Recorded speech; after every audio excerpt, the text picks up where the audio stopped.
두 번째 분석 방법이 RNA-seq에 대해서 설명을 드리면, RNA-seq은 전사체를 시퀀싱해서 발현된 유전자와 발현량, 그리고 아이소폼 등을 비교 분석하는 연구 방법인데, 최근에 이제 NGS 분석 방법 중에 가장 활발하게 쓰이고 있는 것이 바로 이 RNA-seq입니다. 전에 설명드렸던 리시퀀싱 같은 경우 SMP 칩을 대체하는 기술이었다면, RNA-seq은 마이크로어레이, 널리 쓰이고 있는 기술이 마이크로어레이를 대체하는 기술로 쓰이고 있는데, 마이크로어레이와 비교해서 여러 가지 장점들을 가지고 있습니다. 첫 번째 장점을 설명을 드리면, 유전자 수에 제한이 없다는 것이 바로 첫 번째 장점입니다.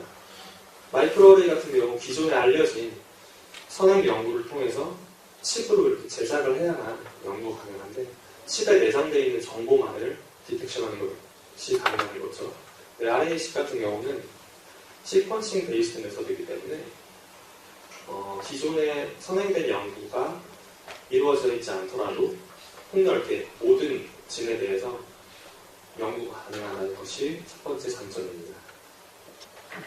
그리고 두 번째로는 감도가 높다는 것을 들 수가 있는데, 이게 무슨 말이냐면, 마이크로어레이 같은 경우는 굉장히 간접적인 방법이에요. 감도를 측정을 할 때 어레이 칩에 달려있는 시퀀스와 그리고 프로브, 형광물질이 달려있는 프로브와의 하이브리디제이션에 의한 간접적인 측정으로 이렇게 감도를 측정하게 되는데, RNA-seq 같은 경우는 창조 유전체에 리드 절벽이 붙는 것을 카운팅해서 측정을 하기 때문에 흔히 RNA-seq을 전자 저울, 그리고 마이크로어레이를 일반 저울에 비교하는 강도가 높다는 것이 두 번째 장점이고, 세 번째 같은 경우는 다양한 생물종의 연구가 가능하다는 것인데, 마이크로어레이를 이용하는 분석 같은 경우는 기존에 많이 분석된 사람이나 휴먼, 마우스 그런 모델올가니즘에만 적용이 가능하죠. 왜냐하면 칩을 미리 만들어놔야 되기 때문에 많이 분석된 동물종에만 분석이 가능한데, RNA-seq 같은 경우는 기존에 알려져 있는 선행된 연구가 없다고 하더라도 전사체 자체를 아예 재구성해버리면 되기 때문에 다양한 생물종의 연구가 가능하다는 것이 장점입니다. 그리고 네 번째 같은 경우는 스몰 RNA를 효과적으로 분석할 수 있다는 것이 장점인데, 스몰 RNA의 가장 대표적인 예가 바로 마이크로 RNA입니다. 마이크로 RNA는 20베이스 페어 정도 되는 작은 RNA인데, 마이크로 RNA가 하는 주 역할이 여러 가지 진의 익스프레션 패턴을 발현량을 조절하는 것이 마이크로 RNA의 역할인데, 워낙 짧기 때문에 어레이로 탐색하는 것이 굉장히 힘들어요. 한두 베이스 페어 정도가 다르다고 해서 다른 마이크로 RNA가 전혀 다른 진을 디텍션하기 때문에 어레이를 이용한 분석 같은 경우는 이런 스몰 RNA를 탐색하는 것이 어려운데, RNA-seq 같은 경우는 아예 시퀀싱을 해버리는 것이기 때문에 아무리 이제 뉴클레오타이드 수가 짧다고 하더라도 충분한 디텍션이 가능하게 됩니다. 이 오른쪽 그림은 현재 마이크로 RNA의 데이터베이스는 밀베이스라는 대표적인 데이터베이스에 정보가 축적이 되게 되는데, 일루미나를 통한 이제 NGS 장치가 NGS 분석 방법이 생기기 전에는 데이터의 축적량이 굉장히 적었어요. 축적량이 굉장히 적었는데, 일루미나에서 RNA 시퀀싱 샘플 킷을 개발한 이후로 축적량이 굉장히 많이 증가했습니다. 이것을 통해서 RNA-seq을 이용한 마이크로 RNA 분석이 굉장히 효과적이라는 것을 알 수가 있습니다. 다섯 번째로는 DEG 외에 다양한 분석이 가능하다는 것이 장점인데, 마이크로어레이를 이용한 분석 같은 경우는 아까 앞에서 설명을 드렸듯이 이미 알려져 있는 진에 의한 알려져 있는 진만을 타겟하기 때문에 새로운 진 같은 경우는 이제 발견을 할 수가 없게 되는데, RNA-seq 같은 경우 노블 진을 발견할 수가 있고, 또 여러 가지 아이소폼이나 스플라이싱 사이트를 분석을 할 수 있다는 장점이 있습니다.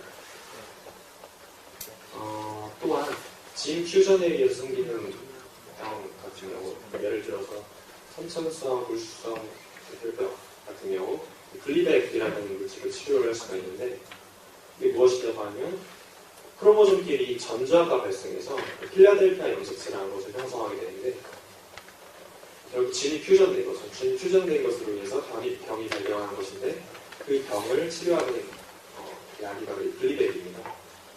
기존에 있었던 분석 방법으로는 진 퓨전된 것을 디텍션하기가 굉장히 어려웠는데, RNA-seq 같은 경우는 시퀀싱을 완전히 다시 해버리는 것이기 때문에 진 퓨전으로 생긴 진 퓨전 같은 경우도 빨리 디텍션을 할 수가 있습니다.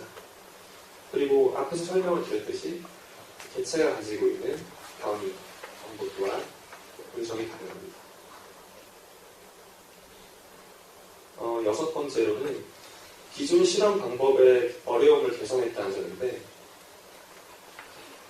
패소젠이 이렇게 호스트로 침입한 경우 패소젠에 대한 염색체와 호스트가 가지고 있는 염색체가 섞여버리기 때문에 이 호스트에 대한 발현량을 비교하고 호스트의 발현량을 측정하고 싶다고 할 때 이 호스트와 병원체를 따로 분리를 한 다음에 분석을 해야 되기 때문에 굉장히 어려움이 있습니다. 하지만 RNA-seq을 이용한 분석 같은 경우 모든 분석이 인실리코상에서, 즉 컴퓨터상에서 이루어지기 때문에 자동적으로 호스트와 병원체가 가지고 있는 염색체 혹은 전색체가 이제 분리가 되게 되고 효과적인 분석이 가능하다고 할 수 있습니다. 마지막으로 RNA 시퀀싱이 가지고 있는 장점이 데이터의 생산 비용이 엄청나게 싸고 정확도가 굉장히 좋은 것이 바로 장점입니다. 그래서 RNA 시퀀싱의 전체적인 플로우를 한번 살펴보면은 이 시퀀싱과 마찬가지로 조직 샘플로부터 mRNA를 수출하고 수출된 mRNA를 cDNA로 리버스 트랜스크립션 시키게 됩니다. 차세대 염기설 분석을 통해서 절편 정보를 얻게 되고 얻게 된 절편을 참주 유전체에 정렬을 시키게 됩니다. 정렬된 참주 유전체에 정렬을 시키고 전사체를 생성하게 되고 발현량을 측정하고 이 측정량을 통해서 유전자의 기능 및 온톨로지를 분석하게 됩니다. RNA 시퀀싱에 대한 장점을 지금까지 설명을 드렸는데, 좋다고 해서 무조건 다 쓰면 안 되겠죠. 자기의 분석 방법 혹은 데이터의 특성에 따라서 분석 방법을 설정을 해야 됩니다. 대표적인 예로 가장 널리 쓰이고 있는 RNA 시퀀싱 분석 방법의 소프트웨어 툴인 컵디프라는 것이 있는데, 컵디프는 이제 아이소폼을 측정하는 데는 가장 유일하게 아이소폼을 측정할 수가 있는데, 단점이라고 하면은 폴스 파시티브가 굉장히 높다고 할 수가 있어요. 이렇듯이 분석 방법에 맞게 자신에게 맞는 소프트웨어 툴을 이용하는 것도 RNA 시퀀싱 분석에 있어서 굉장히 중요하다고 할 수가 있습니다. 또한 RNA 시퀀싱의 단점을 설명을 드리면, 앞에서 설명을 드렸듯이 모든 프로세스가 시퀀싱도 마찬가지고 RNA 시퀀싱 같은 경우 이제 뒤에 설명을 드리겠지만, 특히 분석 방법이 컴퓨터상에서 리눅스상에서 이루어지기 때문에 컴퓨터가 익숙하지 않은 NGS를 이용하시지 않는 분석자들 같은 경우 굉장히 어려움을 느끼고 있습니다. 그리고 전산체를 재구성하는 과정이 필요한 경우도 있는데, 이런 경우에는 이제 컴퓨터 파워에 굉장히 많이 의존을 하고 있고, 또한 RNA 시퀀싱 분석을 이용해서 데이터를 얻어냈다고 하더라도 이를 밸리데이션 하는 것이 추가적인 밸리데이션이 필요하기 때문에 이것이 단점이라고 할 수 있습니다. 마지막으로 데이터를 얻게 되더라도 해석하는 것이 굉장히 어려워서 분석자의 역량에 따라서 해석 방법이 완전히 틀려질 수 있기 때문에 이것이 단점이라고 할 수 있습니다. RNA 시퀀싱이 나오고 나서 새로운 기술이기 때문에 기존의 마이크로어레이를 분석하시던 분들이 NGS로 많이 넘어온 경우도 많지만, 반대로 NGS에서 다시 마이크로어레이 쪽으로 넘어가시는 분들도 종종 있는데, 올해 이런 논문이 나왔어요. 논문에서 말하고자 하는 바가 뭐냐면, 마이크로어레이 분석 방법과 그리고 RNA 시퀀싱 분석 방법을 비교해 봤더니 RNA 시퀀싱이 훨씬 더 마이크로어레이보다 정확도가 이 논문이 모든 것을 대표할 수는 없겠지만 RNA 시퀀싱의 정확도는 이제 계속해서 증가하고 있으며 마이크로어레이를 머지않아 대체할 것으로 저희 생각에는 예상하고 있습니다. 그러면 잠시 쉬었다가 RNA 시퀀싱 분석 방법에 대해서 자세히 설명을 드리겠습니다.